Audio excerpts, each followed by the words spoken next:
Okay, are we live? Yes, we are live. Good evening, everyone. We've got our lovely John Benest here tonight. So, for those, I'm out the camera again, am I? So, John's going to be answering some questions on healing. So, if any of you got any questions you want to ask John, Jane's going to be keeping an eye out on the people that are logging on and also reading out any questions. So, I think we've got a few that are logging on now. We're going to have a little chat for a few minutes just while we wait for more people to come on. So just going to mention John again. So this is John Benest. So John's been a healer for 50 years and he's worked for several organisations, the National Federation for Spiritual Healers. He was the chairman for that one, John. Haven't yet. Also Wessex Cancer Help Centre, so John worked for them as a healer as well, and he also run the Kingfisher Clinic with his late wife Leslie. So you wouldn't believe John's 81 years old, would you? I do. He's looking great. So, well, we're just waiting for people to log on. Okay. Says hi. Hi, Kev. Hello, Kev. So it's your number one fan. Hello, Kev. All right, Kev. Go, John. Yeah. So it's the barometer. Tease him. While we're waiting for you, so after the recording, you can listen back. Okay, so if you miss any of it, once it's finished, you can listen back. So what we're going to do is, again, just try and engage with us. If you've got any questions about healing, John's going to, just going to do a quick, brief introduction to what John's done, and then you're welcome to come on and ask questions. Okay, so John, what made you go down the path of being a healer? Well, at 15 years of age, I was very interested in healing because I believed if in the time of Jesus, which there was other healers going around, I believed mankind's only 20 generations, so mankind hasn't changed. Therefore, if it worked then, it should work now. So I started going to a spiritual church in the Avenue, and very interesting because it's SNU, and they did have an organist there, so sometimes I'd play the organ, but completely different from today, because in those days the healer came out in trance from an ante-room. He had healers all dressed in white coats. He used to sit in the front with a bowl of water, wash his hands, and he'd go forward and he would diagnose, which you're not allowed to do now, and he'd prescribe as well, and on top of that, after that he'd put you to one of the healers. So that was quite interesting, I thought. So that's where I lived in Eastleigh near Southampton. So later on I moved to Waterlooville and decided to go to the Temple of Spiritualism in Portsmouth. And their open circle allowed people to try to do healing, see how they got on.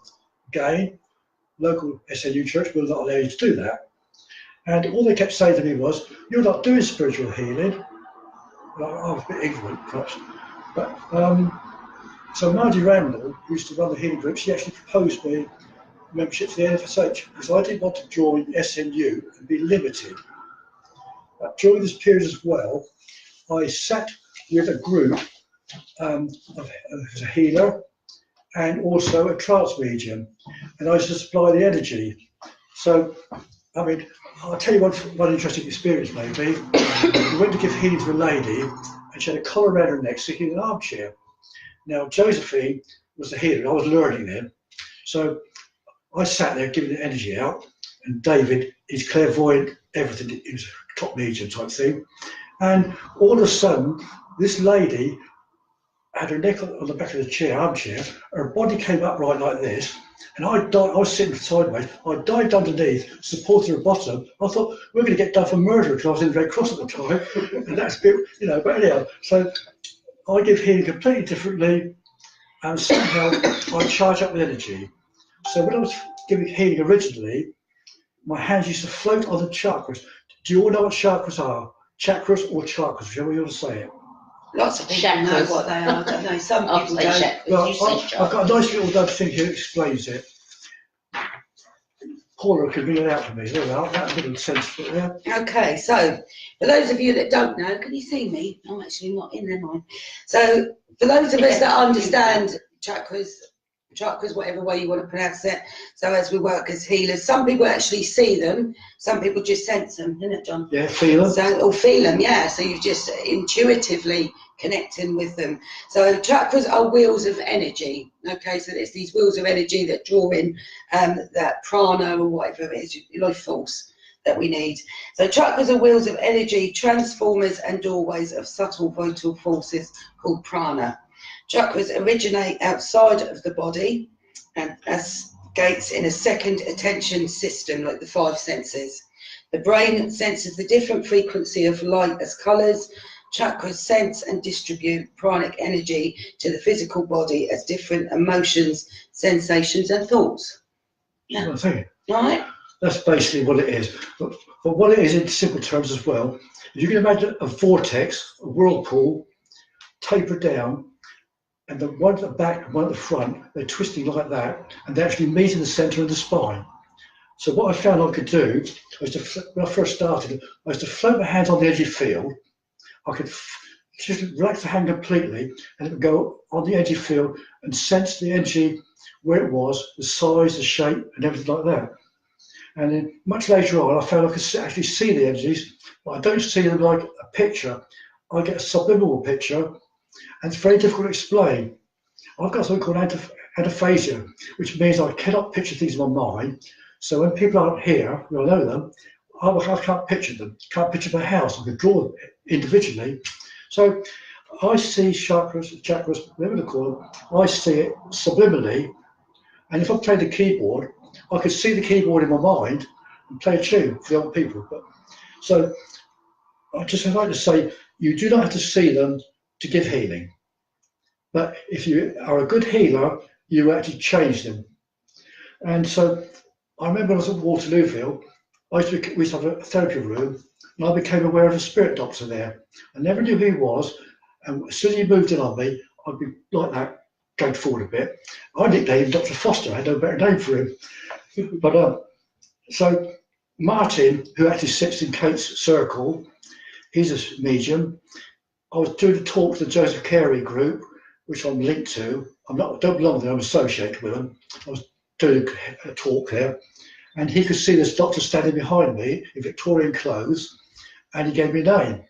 And when I was doing the talk, I had the same impressions when I was doing healing, where I was being pulled like that. And this man was that shape as well, pulled over. So what happens is, when I go into healing mode, I don't open up the energy fields, I don't close them down. A little switch goes in my brain, and before I can move, bang, hits me. And a big charge of energy goes between my hands. And if I go to people, sometimes they feel my hands inside them and the outside. I've got the ability to go into the center. Chakra actually means wheel. It's Indian word for wheel, going round. And to be perfect, it should be round. People have squash chakras, the whole lot. But I can go into the axle and flick it, put energy in, flick it and spin it, and like a top, and I can rotate it and put energy in. So I started off, and I was very impressed with a man called Harry Edwards, which some people know about, some people don't. But he still got his place at Sheer. I made a note here. He was born in 1893 and died in 1976. But Harry did more for the healing movement in England than anybody I think we know, because he actually filled the Royal Albert Hall up with people, and he put his hands on people, and all the people at the front were disabled, wheelchairs, called them up, just put his hands on them, and spies used to change and all that sort of thing. And he's very good at distant healing. So he was a very good person for me. But Alec Fricker, another healer, a bit like me, he was guided by spirit, but he again, his hands would vibrate. And the most healers don't vibrate their hands. I've got no control over it. And when I'm in a light trance or overshadowing, whatever you want to call it, I'm here, but I'm not here. And my doctor sometimes will tell me that that person had a problem at a particular time in their life. And so we could deal with that. Now, the Western Cancer Help Centre was very much learning for me, because I had a lot of patients sent to me by doctors and other therapists. And what we found there was the mind was as important as doing the energy fields. So I decided to go to London, to St Anne's Hospital with British Hypnosis Research. I spent 6 months, under training and examination. And I learned quite a lot of NLP. And what I've done is taken the NLP portions out that's useful for healing. Give you another story, break it up a bit. The man who started the Western Cancer Help Centre was David Holmes. He went to France on holiday, and while he was there, he developed an eye condition. And the French doctor said to him, "You have got migraines," or something like that. And then he came back to England, his eye was getting worse. And when he got back to England, they said, "No, you haven't got migraine, you've got this thing where the blood don't go there." So I think we've got messages coming in, so I'll just tell you a story. Not sure it's all hellos, it's lots of hellos. Hello, It's everybody. messages, but So just, hi everyone. just quickly, Hi so Nat. I'm just going to introduce John again for those that have sort of missed the intro. So John, this is John Benest, so he's been a healer for 50 years. So John's just talking briefly about how he got into healing. He's also worked as the chairman of the National Federation of Spiritual Healers of Havant. He's also worked at Wessex Cancer Help Centre as a healer, and he formerly run the Kingfisher Clinic with his late wife Leslie. So John's talking about different David Holmes, yeah, so different aspects about healing, just sort of introduction, what his work has been as a healer. So the important thing is if you can, just engage with us if you've got any questions on healing. Okay, so we'll wait for some questions to come in. I've got 5 more minutes to talk if they want to keep You going. have, yeah, you can carry on. Basically, what I would say, healing is a journey if you just started. This is a lifetime journey. The route I've taken, you may not take. Every healer will be different. They'll sense things differently. They'll work differently. And the right way is the way that's right for you to get results. If you get results and you're doing it in a dignified manner, as it were, then that's the way. Because what happens basically, all the major organisations now, they try to get people to come 2-year course. At the end of it, give them a paper. What's the paper say? You have attended a 2-year course. Then you could go for an interview and they say, yeah, you're good enough, and you get a membership. But that's the start of a journey. And different healers have different effects. Some healers are good with back, some with the mind, some general purpose. But let's go back. I was talking about David Holmes. He was one of the founders of the Wessex Cancer Help Centre. And David had gone to holiday in France. And he'd actually been told he had migraine because his eyes had gone funny. He came back over here and he was diagnosed with a condition where the blood supply wasn't going to the retina at the back. He was going blind. I was sitting at home, got a phone call from David. He said, I'm at QA or whatever, and he told me what the details were. I'm not sure how to get to work that night. So I jumped in my car, dived down to the hospital. I said, where's David Holmes? He said, oh, he's with the consultant. I said, oh yeah, fair enough. Walked past the nurse, banged on the consultant's door, and I walked in. He said, come in. So I walked in, and then David said to the man, oh, this is John, he's my healer. So anyhow, I said, look, all I want to know is if I give him a treatment, visualization, hypnotherapy, whatever, to get the blood supply to the head, it's okay. And yeah, so I walked out of the room. His wife was in the ante-room, which makes me think that maybe he was being seen privately. So we waited in the ante-room together, and David came from the consultant. So I looked up at him. He sat there. I said, sit there a minute. And I put my hands each side, bang, and jumped. And the energy crashed into him. And he said, oh, and it's like a blind lifting up from his eye. It didn't go all the way up, you could see better. Now, I spoke to our doctors about this, and they said what's probably happening was I'd caught the remaining cells that were dying in the eye and rejuvenate it. In other words, if I'd come down 2 hours later, he would have been blind. And if the cells are dead, you can't make them alive again in that sense. So that was interesting. But I also got involved with Dr. Kenyon and Dr. George Lewis, who's now a consultant at Southampton, I believe, and they ran the Complementary Medicine Centre at Southampton. Now that was interesting because Dr. Lewis and Dr. Kenyon, they had all these other therapies, homeopathy, you name it. Kenyon used to wire people up, put a current through their body one way, a low current, put it back the other way, and where it wasn't right, he knew what the problem was. But I remember George Lewis one day, I don't know why, but he sent me a patient from north of Winchester who had pain every part of her body. I said old lady. She wasn't young. She's probably about 50. Getting. She wanted a young Dolly Bird type thing. She'd get anxious a little bit. Sorry about that. But you know what I mean. I'll let you off, John. John. Thank you. Anyway, so I use NLP and healing with her, and one of the NLP techniques I use is people can visualise, very easy to work with. And I said to her, what's the colour of your pain when we're looking? And she had about 3 or 4 different colours throughout her body.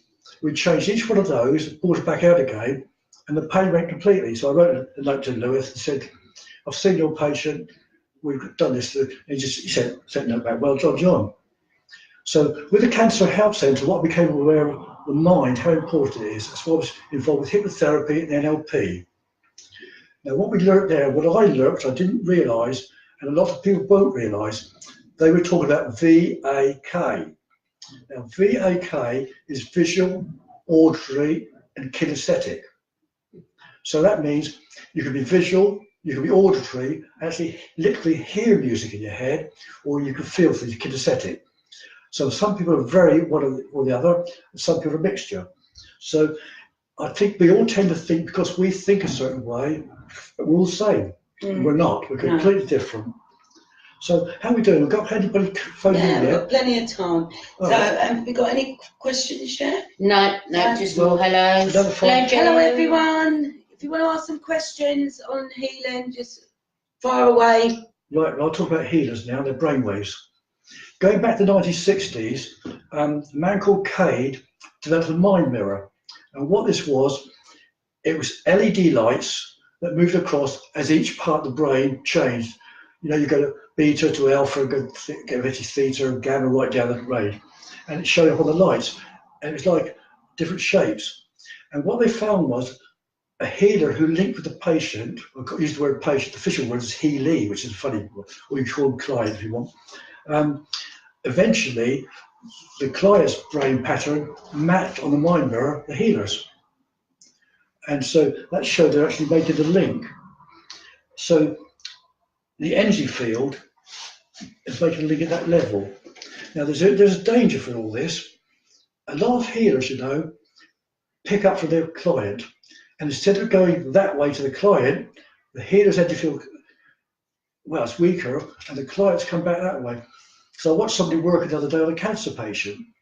Now this healer started off with a very good energy field.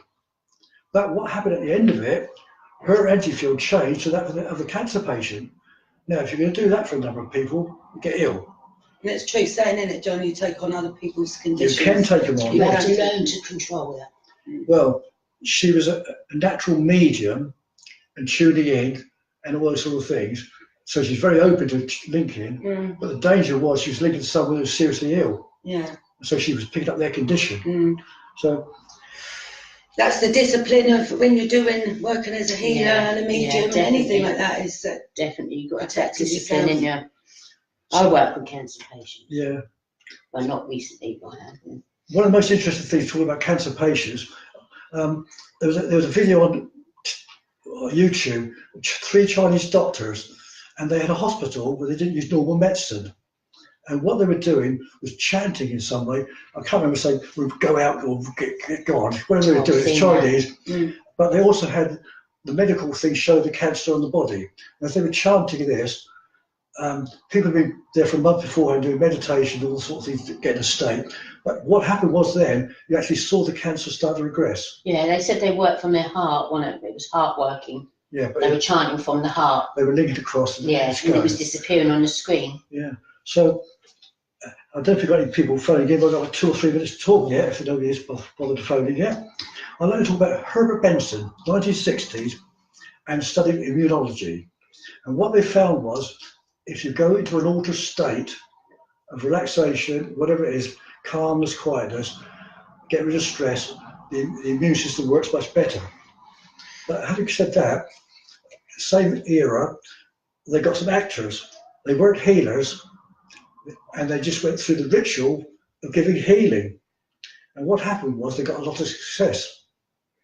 So when we evaluate healing itself, same as evaluating drugs, we've got to get rid of the relaxation response, placebo effect. There's also another effect called nocebo. And if you go to the doctor, you don't like him, you won't do so well as the person that does like your doctor.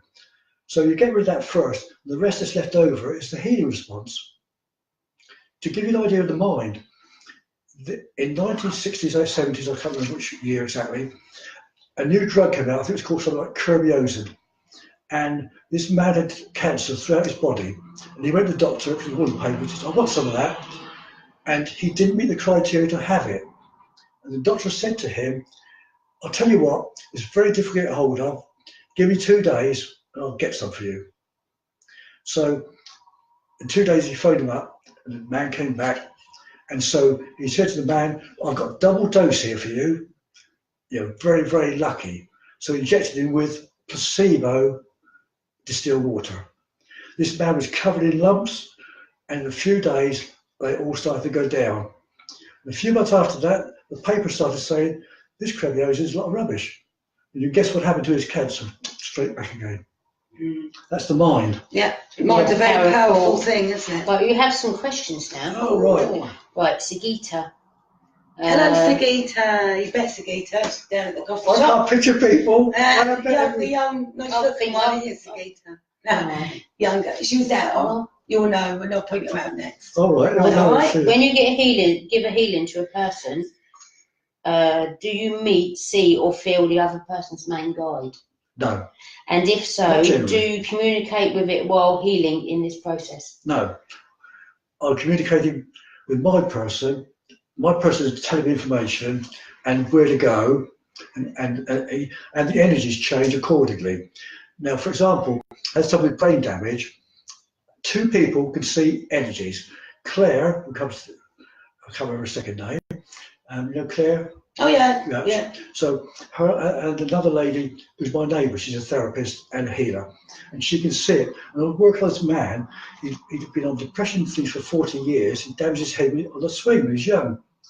So he was getting nowhere. So I got onto his head, back and front, and the energies went in from fingers because they flashed out my fingers. Red light went in, green light came out. Now, and it was twisted. It wasn't central, so that should be central. So I tried to move it, and I probably got 90% result. But depending what the person needs, the colour of light will vary, because light is a vibration. It's an energy vibration, it's electromagnetic scale, and some of it is off the scale.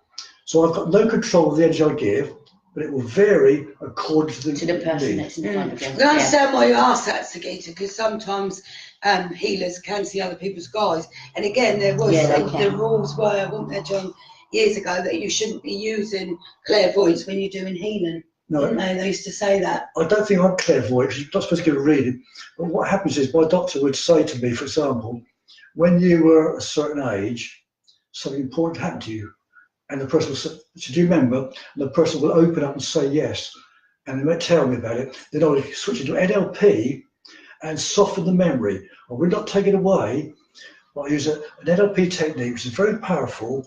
And afterwards, I say to them, how do you feel now? And they say, it's not affecting me so badly. So, just for the benefit of if you've only just switched on, so this is John Benest. John's been a healer for 50 years. So he's just doing a little talk about how he got into healing, talking a bit about healing. If you've missed the beginning, you can always log on at the end. But John's here, so if you want to ask questions, you can. Also, John's a hypnotherapist as well. So he's particularly with NLP. So if you want to ask questions on that, he's available to answer questions. I use Eric Stone in hypnotherapy. Yeah, so we can answer questions on that as well. Okay. This one's from Julie Wisdom. Hi John, I've been told by lots of people I have healing hands. They are always hot. What should I do to go forward? I always do beauty therapy, but I don't ground myself. That's not good. Would love to do Reiki. And then she said, also, I've been burnt at work, beauty, in my free time. Can you help? Don't want any scarring. Many thanks. If you get burns, it's calendula, I think, the marigold. Also, that plant you can break off cactus, because the cancer patient with breast cancer used to put that on the wounds on breast cancer, and it's to help it not scar. Right. Is she referring to the energy? Well, she's asking, you know, where would she go to learn Reiki, really, realistically, because she's got healing hands. But you do need to learn to ground. You do need to learn to ground yourself, which you can learn if you go into the cafe, Paula's cafe. If you go and speak to Paula, she'll show you how to ground yourself. Also, she's been burnt at work. Yeah, it's just a matter of she don't want the scarring, so she knows she wants nuts anyway. Or the candida, all that cactus plant, you break it, and the juice of that is supposed to minimise that sort of thing. But so as for developing, if she wants to develop, then again. My first thing I would say, anybody wants to develop healing, is don't jump into one source. If you're a natural healer, you have your own way of doing it, you need guidance. But I did Reiki, and I'll be honest with you, I didn't like it, the lady that taught it.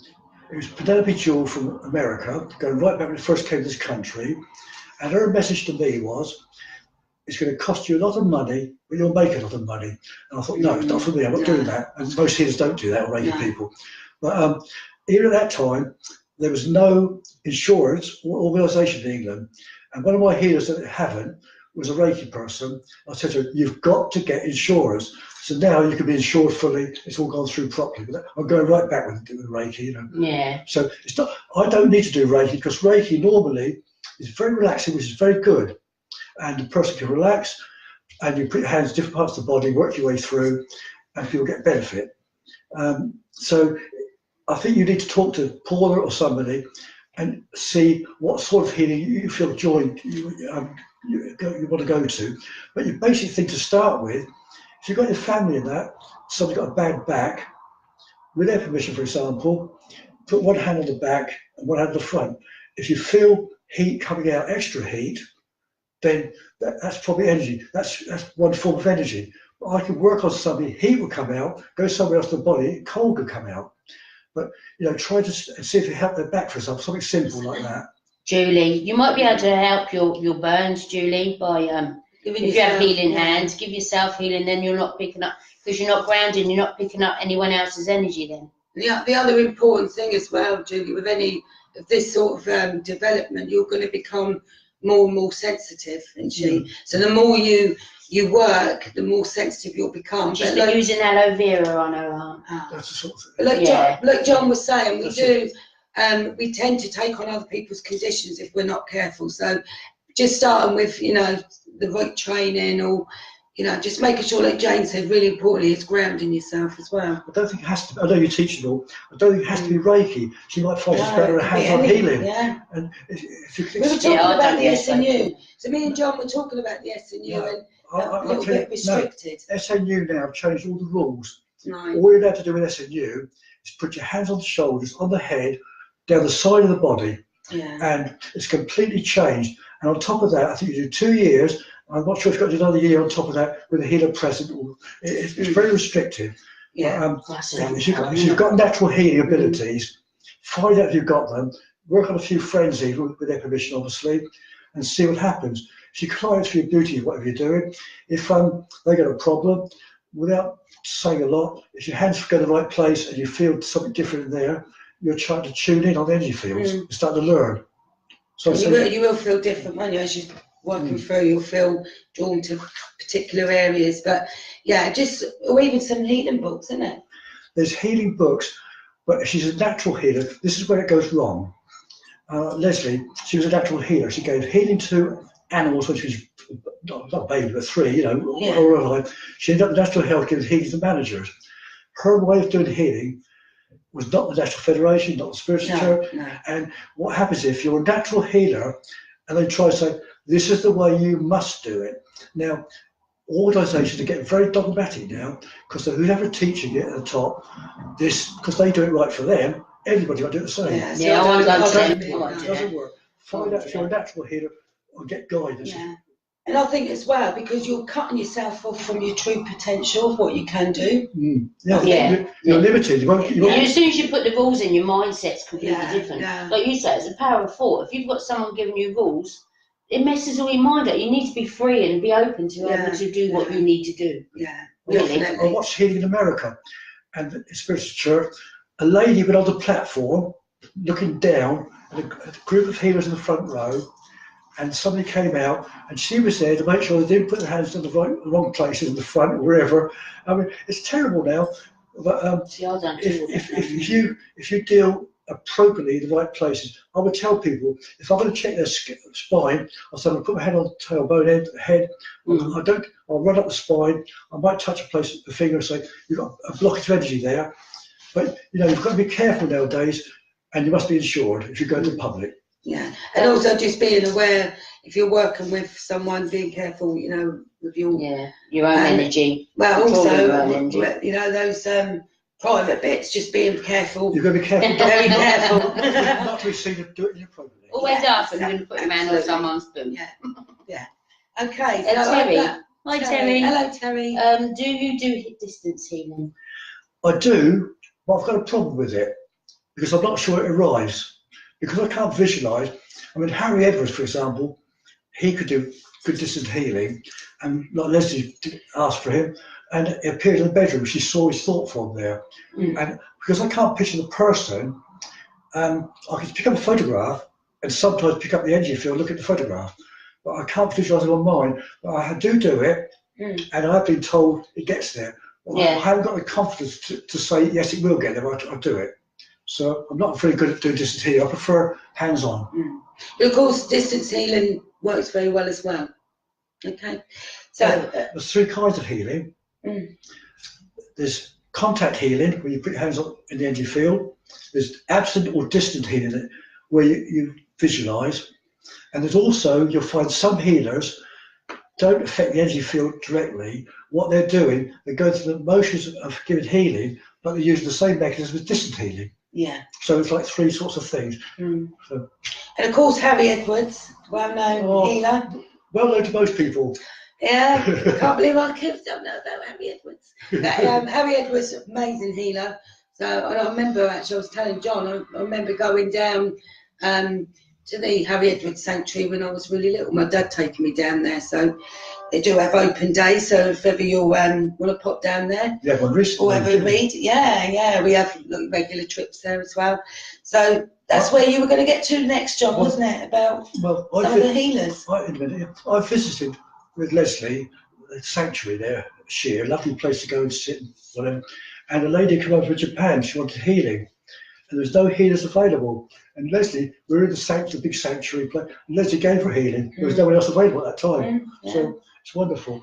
Brilliant. Just one more thing about touch. In 1960, there's a professor called Dolores Krieger in America, professor of nursing.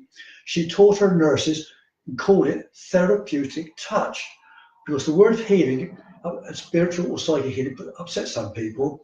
And what they found was the healers, or the people giving healing, nurses, obviously had a caring attitude, and the hemoglobin in the person's body changed, increased the hemoglobin. So, and the more they did it, the better it got. So, I'll talk about a few famous healers. Well, I'll talk about something else before I go about healers. Quantum physics. Now, that is something that's absolutely confusing, because the rules of quantum physics, which means you get smaller and smaller below the atomic level, you're going to have a pure energy. And the rules don't apply the same as they do to normal science. And what they found was, they think that healers are working at the quantum physics level. They work at the energy level and link with people or wherever. And it's all at that level now, so that's coming out now. Makes sense. Right, Tammy, our Tammy. Hi, Tammy. Hello, Tammy. She said, if you are an empath, does that mean you're a healer? If you what? Can you say again? Empath. What, you feel things? Yeah. Yeah, you're an empath. Does that mean you're a healer? No. Or are all healers empaths? I can't speak for other healers, but if you just pick up feelings or something, you could be psychic. I think when you do healing over the years, though, like you and like me, I've done it for years. You become more sensitive, though. That's different. Yeah. I think if she means empath, you pick up the condition of the person. Yeah. That's the thing you've got to be very careful on, because you've got to get rid of it. But psychics will do that, nothing to do with healing. Yeah. A psychic will become aware of the person's in that sense. It depends what really you're looking for, say about that. It's a completely different connection, isn't it? We can all be sensitive. Like John said, you could be psychically connecting to someone, but it doesn't necessarily mean being an empath doesn't always make you a healer, does it? No. But if you are that way, be very careful, because you'll find that some people will drain you. We call them psychic vampires, and you can feel drained. And it also will affect the solar plexus, which is an energy comes out there and recharges. In fact, trance mediums, people like that do physical mediumship, very often it drains out of there as well. So if you're picking up from people, don't let them drain you.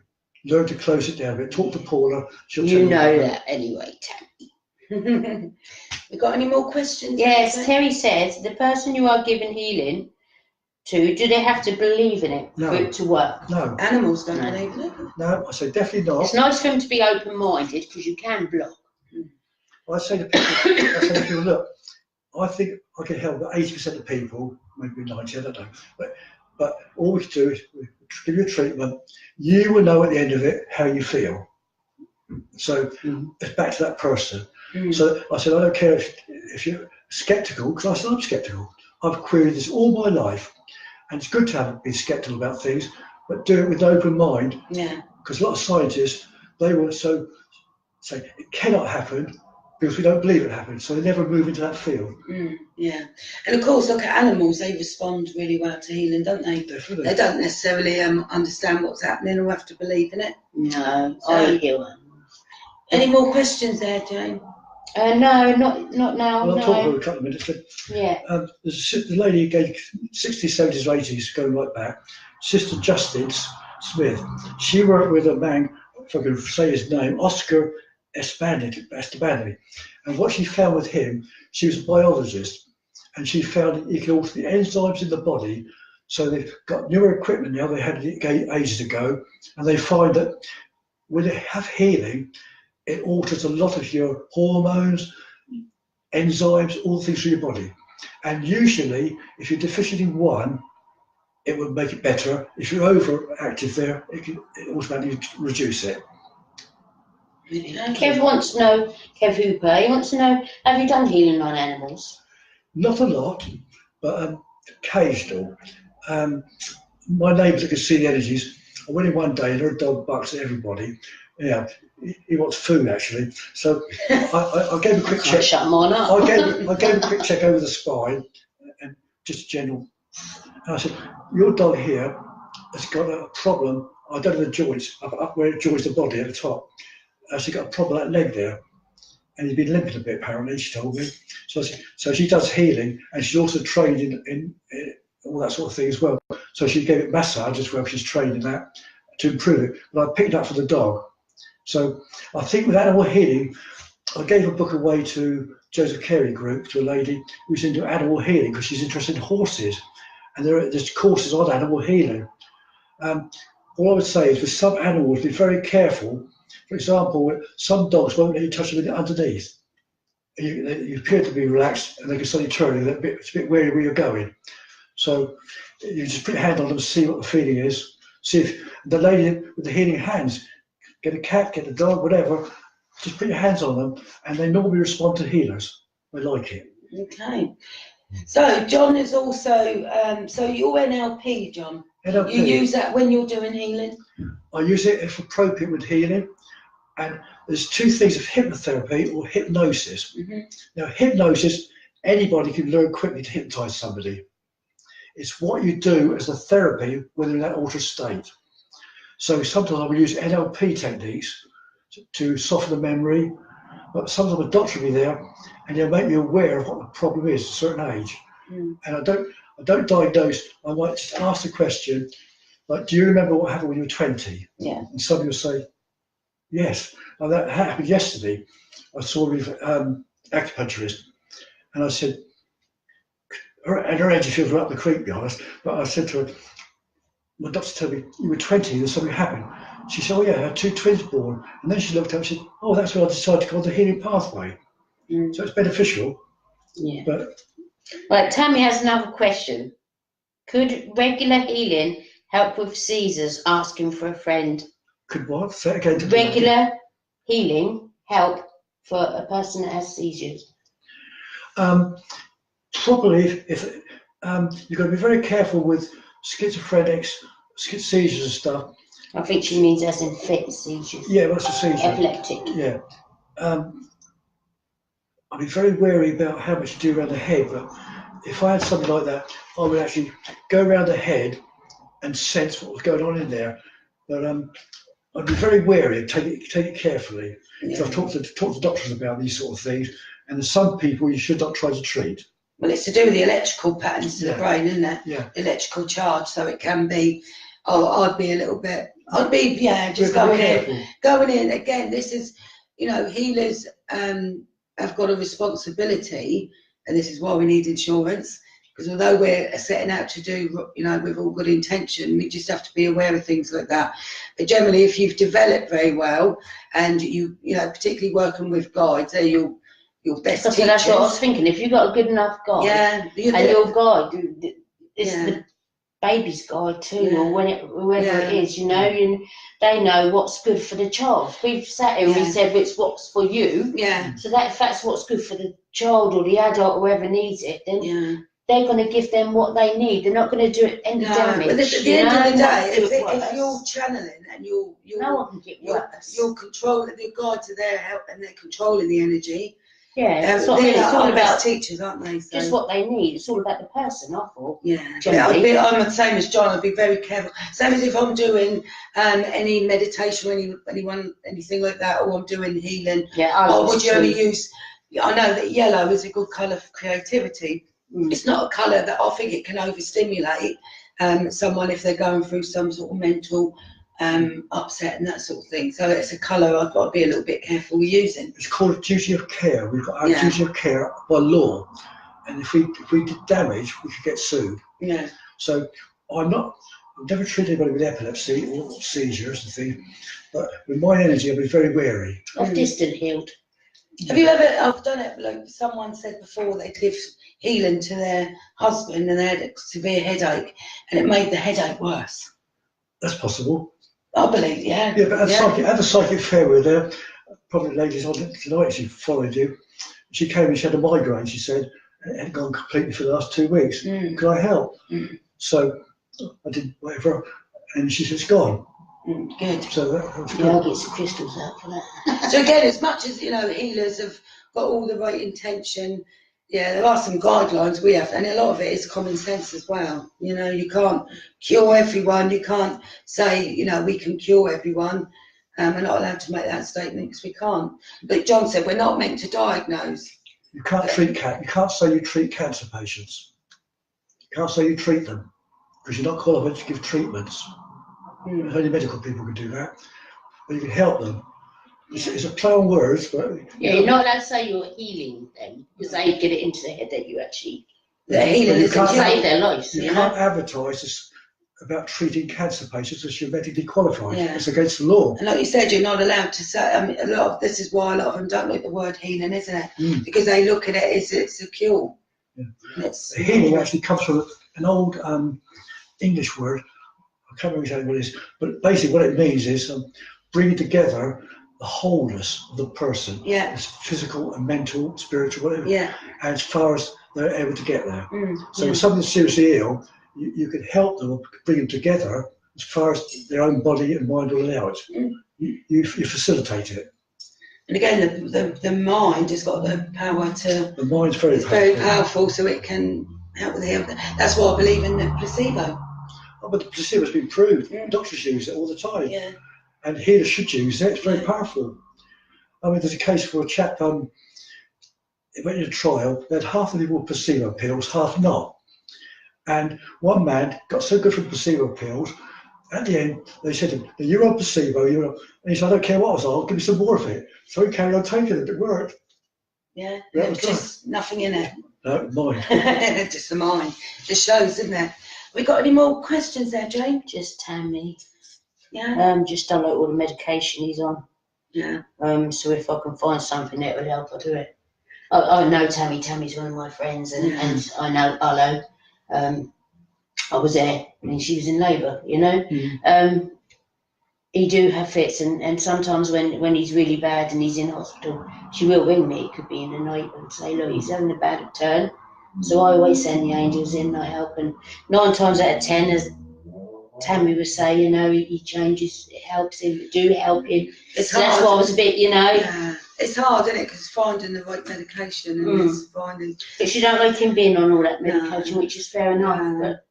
But the difference is with actually putting energy into him, that's different than sending out distant healing. Yeah. Yeah, that's what I do. I do distant healing. I've never done distant healing on him properly, ever. I think you'd have to be it's very gentle, isn't it, what you're doing when it comes to Yeah, that sort that's of why I thing. send the angels in when he's in the hospital and, you know, and do what they've got to do. Yeah. Angelically. It's difficult to live with, isn't it, epilepsy, you know, for someone. Again, going right back to the 1960s, 70s, 80s, that era going back, there was 2 people in America called the Worrells. I can't remember their first name. And they got a very good reputation for doing distant healing. They call it, I think they're Christian church people, they call it prayer healing. And people ask for healing, and they would send out their thoughts, like, do we say distant healing, absent healing now, whatever. And they got fantastic results. So it works. Yeah. And this is an interesting one, if Tammy's still listening. So obviously when we do meditation, we alter the brain wave, don't we? Yes. Do you think that actually slowing down the brain wave could actually, not saying don't take this as gospel, Tammy, What, it's just a meditate? theory, because what you're doing, you're slowing down. When you start off with beta, go to alpha, theta and delta, and something called gamma. And gamma, you're probably in deep trance. And She said we are due a session. it's a calming state. You get by relaxing. Even if you go to just the first stage there, from beta to alpha. That sounds back to front because it should be alpha beta. It's beta to alpha, and you'll be in a light meditation, relaxed state. It's hard because it's if it's to do with young children, you can't always do that. But even just maybe playing some calming music or just something that keeps them calm. Because is it triggered by, you know, if they get excited, or is it triggered by that? Depends. No, it's just So random. as a self-help, random. Tammy, I mean, I can understand what you're saying. You're seeing them on medication all the time, but there's got to be, I don't know, I mean, I wouldn't like to say. And again, if you treat a child, the law says the parent should be with them. Yes, no, I've done loads of. I mean, I had a case. Light, long time angelic. ago, and this girl had been abused at Lee Park. I don't know, they got my name, can't remember now. Yeah, I went over there, and this man was coming out of prison, living nearby. She was petrified to leave the house. So I can't remember exactly what I did with her. Some form of hypnotherapy suggestion, and she coped with it. So I mean, it's a bit more of a delicate one, isn't it, because of the child's age and that. But I mean, you could look at alternative therapies and see, you know, we're still on. Have we got any more questions on that? Hi, Claire. Who else we got? Okay, have we got any more questions? So if you want to ask any questions on healing or on even NLP and hypnotherapy, John's the man. Thank you, John. Well, we're all different. If you haven't got anybody at the moment, I'll talk a minute. Okay. I've already spoken about Harry Edwards, and he would not be let, if he went to a spiritual church now, because he went to spiritualism, they wouldn't let him loose. Because he puts his hands on the body, the spine, and things like that. But he's dead now, so he can't go in. But you know what I mean? His method of doing it would not be acceptable to them. Alec Fricker, I'm not sure if he used to be a gardener or his dad was a gardener at the sanctuary for Harry Edwards. But Alec, when he was a child, he saw spirit and they guided him. And basically what happened with Alex, he followed his guides, and eventually he ended up at Harley Street. But we had 3 journalists go one day. One had a stomach ulcer, and immediately he was told mentally, Alex was told mentally, got a stomach ulcer, and he put his hands there, and bang, bang, bang, like that, put the energy in. He said, right, that's it. And so the man said, well, what's happening? So he said, well, go out and eat a big meal of fish and chips, which he normally couldn't do with the grease. And he went out and it was okay. Yeah. And another interesting thing, I'll go back in time here. Matthew Manning, he started off as a child with poltergeist activity in the house, and eventually he used that energy for healing. And what happened then, he became a world famous healer. He was buried in Edmonds, he had a healing sanctuary, and he went around the world. But he found he could hold seeds in his hand and they would actually start to sprout. He wanted a conjuring trick, and it was true. And so he also could hold water, and the molecular structure of the water itself would change. And so they did a thing where people could drink the molecular structure of the healing water, it could be changed. And there is a theory that maybe some church ministers could do that, and they have the whatever it is, you know. Yeah. Like Tammy said, he's got scarring on the brain. The fits are around his sleep. Well, but also trying to figure it out. She said, "Thanks, guys." So all I can say, I'd be very wary what you actually use. Yeah. Good luck, Tammy, with that. So. And Melissa, we're not doing readings at the moment. Sorry. Okay. No, we haven't got the only one tonight, so we haven't got Zoe with us. So I'm going to talk about a man called Edgar Casey in America. He was born before the war and after the war. He was a Sunday school teacher, and he had a throat problem. So he went to a hypnotherapist and cured him, which proves it was psychological, possibly, because the doctors couldn't do anything with him. So he ended up being called the sleeping prophet, or the sleeping healer. Because what happened with him, he used to go lay on the couch, put himself in a self-hypnotic trance, and he'd be gone in a trance state, and people then would come and sit next to him, and they'd do a date and the name of the person what's healing. It could be 100 miles away, and Casey used to go out in his mind, find the person, diagnose it, and tell him the treatment. And there was a famous case where he went to somebody and told them to use this ointment, which nobody knew about, and it was on the top shelf of the chemist, and that helped. But in those days, he used to prescribe a lot of poultices, castor oil hot poultices for some reason. But he's still got a big foundation of followers in America now with his teachings. That's Edgar Casey. You can see all this online if you want to Google it or YouTube. What about George Chapman? How many of you heard about George? You? I've never heard of George Chapman. Well, yeah. George Chapman, he used to go into trance, and an eye surgeon from Morpheus, I think it was, used to work through him. And he got fantastic results with eyes.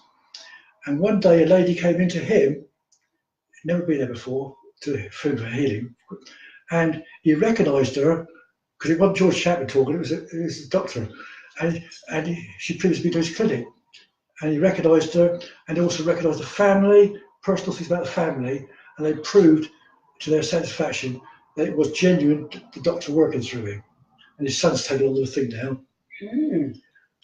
Melissa must be living in America. She said, "Happy Mother's Day, everyone." Happy Mother's Day. Happy Mother's Day. But just quickly, I will do pull a few cards when we finish. But I am on my own tonight. Zoe's not very well, so I will pull a few cards and get through it. Few. Well, I've got 2 or 3 more minutes. That's all right. Yeah, and then so I'm going to get John to do me some healing. Yeah. Do you want to do some healing while I'm doing some reading? I'm going to have some nice healing. Yeah. Any more questions? If you've got any questions, then fire away. But John's going to. Well, we'll talk about Linda Martell from Guernsey.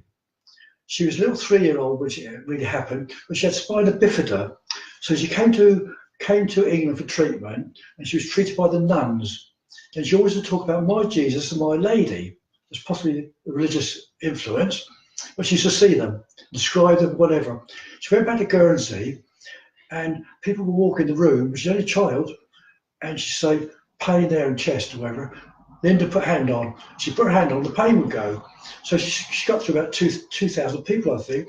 Now, Guernsey being small in the 1960s, the doctors knew everybody, because there weren't that many people over there, really. And they thought, it's all psychological, in the mind. But what they decided was, no, it's not all in the mind. And there's more to it than this, but a lot of it was the mind. People were doing psychosomatic treatment, basically. But there were some genuine things there she was treating, and they were working. She died because what happened, one day she fell ill. I think she might have been 6 years old, not very old. And she said, "Mum, she's not well." And her mum said, "I'm going to get a doctor for you." So Linda said to her, "No, Mum, don't bother to get the doctor. I will be by Jesus in a minute." So she died. And so what they found then, they tore her clothes up, and people would take the clothes and put them on the body, and they responded to that. And let's go back to New Testament times, because Jesus used to, the disciples used to have cloths, healing cloths, impregnate them with healing energy and give them to people. So that's Linda Martell. If you read that up, I've got one more healer There's loads of them, but Reverend Cameron Petty from Scotland, he was a reverend, and people that are sick, he used to go around with his sacraments and give them healing without knowing.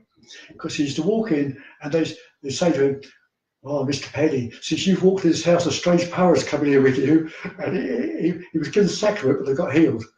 So there's all this variation of healing. So if you're interested in healing, I would say to you, find the way that's right for you, with guidance if necessary. If you haven't a clue, then wherever you go, they'll show you a method. But if you're a natural healer who's got the ability, don't go backward by people that have done better to you.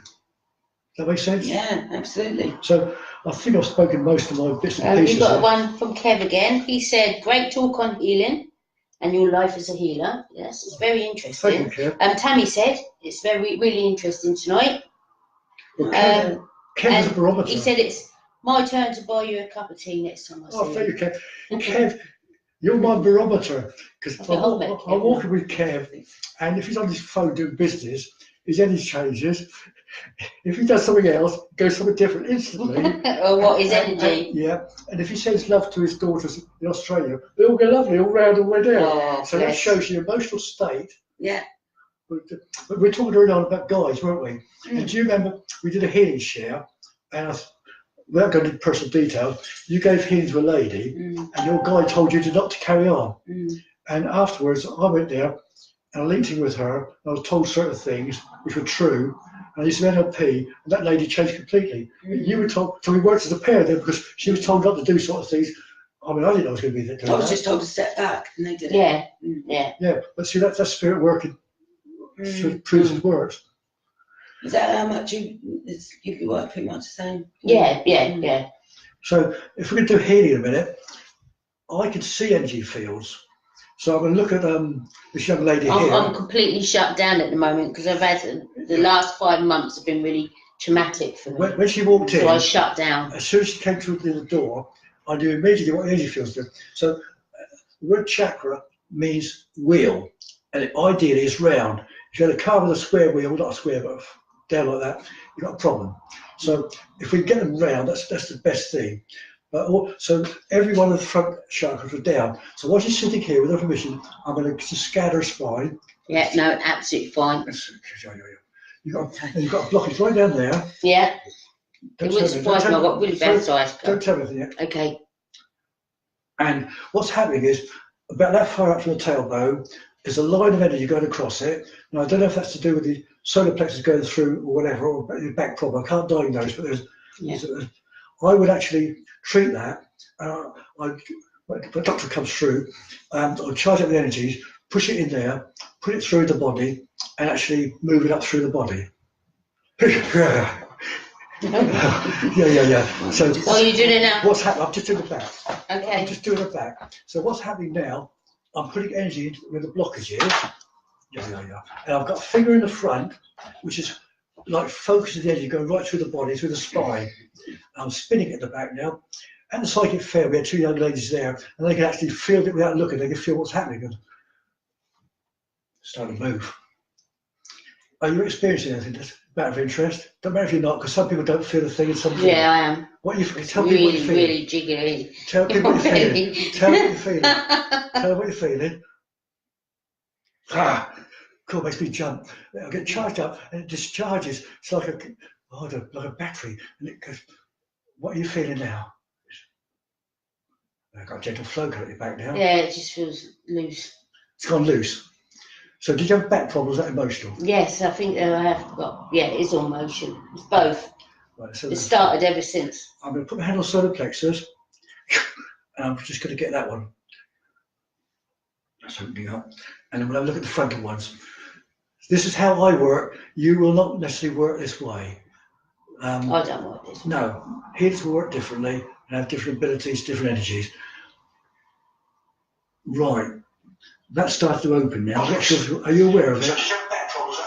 Yes, I think that I have got, it's all motion. You started to open up your chakra in the front now. Yeah. Do you feel different? Yeah, that's what I'm feeling, yeah. So obviously you're sensitive. So what we've actually done is actually put energies in, moved them. I get hold of the chakra on the axle, flick it round, spin it, get it spinning, undo the blockage, and got the spine. Fantastic. So that's just Do you want basically. me to tell you why I shut down? No, you haven't got to say. No. I don't need to know all that. Okay. I just knew you were shut down when you walked in, Yeah. and I've just done something different. Okay. That's Thank it. you. Thank you. Just trying to see who else have we got on here. We got any more questions? I can't read all mine. I don't know why. Emma where? Hi, Emma. You're very interesting to listen to, Terry said. Oh, is that Terry she had to stand at the fair? Is that a Terry? Yeah, Oh, yeah. oh, Yeah, Terry. she's lovely, Terry. I like Terry. And Tammy says love him. Oh, thank you. Oh, very good of you. No. Well, basically, I'm on the way out with my body now, like an old car. You know, I'm gradually getting old. But what I'm trying to do before I actually pop off and leave this planet is that I'm trying to help as many healers as possible, because I found I'm going to sit with the Joseph Carey group on a Monday, and I also go to the Wednesday clinic. And I found they can have non-religious experience, but they learn it one way, and they stay that way. I met a man at the spiritual church at Havant the other day, and he was taught 60 years ago, 50 years ago, and he's never changed. Yeah. So Yeah. I've been taking some new ideas into them, so they can move to it's different tools. Yeah, see, I was always taught to work with my guide from the beginning. And when I started healing, I started Reiki, started working with my guide, and then I've sort of like, I'm on pieces of paper, a master teacher of 4 different healings, you know, now, but I don't necessarily use them. I use whatever I'm guided to use. Yeah. And I've normally got all my stuff around me anyway. Would you like me to talk about NLP a little bit? Yeah. That's different. Just quickly, before John carries on, I forgot to actually mention how I met John. So John came into the coffee shop one day and introduced himself, and since then he's been part of the furniture, hasn't he, John? I think so. So the good thing is, John Good. comes in, and the first thing he does, as soon as he comes in, is he checks us all over and makes sure we're okay. So that's really good. That's really good, So yeah. John, we're working and we're giving our energy and we're helping. We've got our John, so he's like the is it the generator? He comes in and gives us a bit more energy. I don't get drained. No. So you know, so John's become a regular down there, isn't he, John? Well, I live on Hayling, so I get a bus to Havant. Another 20 minutes, I'm down there. I can have a hot chocolate where it's going. It's lovely down there. Talk to people, we meet people, have a chat, see Kev, and it's good. And so I come away quite happy. Yeah, and we're all happy because we've all It's nice. It's very unusual recharged. healing. I've never felt that before. It's completely different healing to I've ever experienced, to be honest. Well, I've got a photograph at home. Just checking messages. In the loft, I've got an A2 size, which is about that big, my hand doing clearing photography. And what happened was, I went to give healing to Mrs. Wyatt, near Hayling Bridge. Her husband was a scientist, and he just actually built a curling photograph thing. And I put my fingers in there, with a healing bow, and all the rays were all coming out everywhere. Now, this is bioenergy, because if you get a fresh vegetable and you put curling photography around it, when it's fresh, it'll have a lot of vitality coming out of it. And a week later, that'll die away, and a week later still, and eventually it's gone. It's dead. So fresh products are the same. If you put it around an object like a coin, you get a corona effect, which has nothing to do with life force. That's just where the energy is hitting it. But curling photography is interaction between my fingers, if I'm doing it, and the high electrical field around it. So I went up the loft and I found all my old lecture things I used to do about the aura field, the etherical, the different layers. And I've forgotten all this stuff. I don't do it particularly now, but I don't know the notes where I used to teach and do See, things. I don't know about you, John. Sometimes when I'm doing healing, or if I see someone that comes in and I know that they need healing, I normally see like their etheric field, and I can see sometimes where there's holes, so they're leaking energy. Right. Which is interesting because I don't analyse it, but I just go and send it, and then I don't know. I just let them. No, See, that's I'm the way I observe. feel their emotions, and that's how I know. All clear sentience. So that's how I observe. Yeah, but what you're doing, and it happens. Oh, sorry, Angie Hoff said, "Hi, Paula. Hi, all. Very interesting." Hey, what I'm saying with you, you may be picking up things in the etheric field And I forget all the different layers now, I've got it all listed out. We will explain a little bit because some of these wouldn't understand what we're talking about. Well, that's the etheric aura. body. That's the aura around the person. There's different layers apparently. Yeah. I don't see it. We had 16 people train to do it. 14 could see it, and I can't see it. I could do the show. But where you medium can see blockages or things in out there, occasionally it'll come into etheric before it reaches the physical. Yeah. So if the healer can work on that, it can stop it coming all the way through sometimes. So you're sort of pre-seeing things sometimes, or it's there already. Well, and sometimes even if they're depleted in there and if they're tired because they're actually draining. Well, how do you see it when they're tired in the etheric field? Is it dimmed? Is it narrowed down? It's very dark. It's dark. And it looks sort of more of a greyish white, and that's how I see it. But also I feel it, so I'll take that condition on. So if they're tired, I feel tired. But that's your language. That's how you recognise it. Another person would see it differently. See, I'm not sure about this aura photography because aura photography is nothing like